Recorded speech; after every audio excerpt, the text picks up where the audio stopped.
Ang hiling ng bawat magulang ay ang lumaking malusog at normal ang kanilang anak.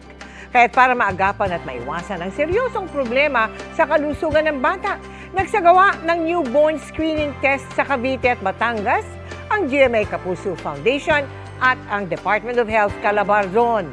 Sinamahan pa natin yan ng mga regalo para sa mga nanay at mga bata. Wala raw katumbas ang saya ni Jade nang isilang ang panganay na anak na si Klein na 7 taong gulang na ngayon.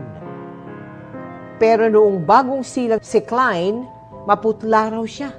Hindi kumakain at hindi umiiyak. Nang ipa-newborn screening niya noon, si Klein, na lamang mayroon siyang congenital adrenal hyperplasia. Dahil sa kanyang kondisyon, tila maaga raw nagbinata o tumanda ang kanyang anak.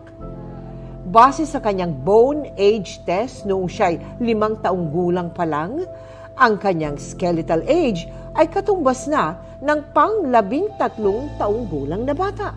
Manly na po yung boses niya. Mahirap. Every 3 months kailangan dalhin ko siya sa doktor. Mabuti na lang daw at may libreng gamutan at laboratory tests ang newborn screening continuity clinic sa kanilang lugar sa Cavite. Kaagapay ang Department of Health Calabarzon. Yung testosterone, no? Yung testosterone or yung male sex hormones po natin. Sa babae tsaka sa lalaki po, parehas siyang mataas. So ang effect naman po niya, precocious puberty. Ayon sa DOH, mahigit 29 na komplikasyon o sakit ang pwedeng maagapan sa pamamagitan ng newborn screening. Kaya kamakailan, nagsagawa ang GMA Kapuso Foundation ng Newborn Screening Caravan, katuwang ang Department of Health Calabarzon sa 74 na sanggol sa Batangas at 67 sanggol sa Cavite. Kung may matutukoy na sakit, i-endorso sila sa Newborn Screening Continuity Clinic, katuwang pa rin ang DOH Calabarzon.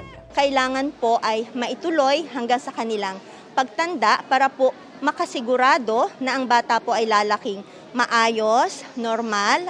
Namahagi rin tayo ng hygiene kits, swaddles, diapers, baby clothes, at health and wellness products para sa mga nanay. Yung mga bata ang kailangan nating pagtuunan ng pansin. Siyempre, mothers also have to take care of themselves. Magkakaroon ulit tayo ng newborn screening, kasama pa rin ang DOH Calabarzon sa buong rehiyon ngayong 2026.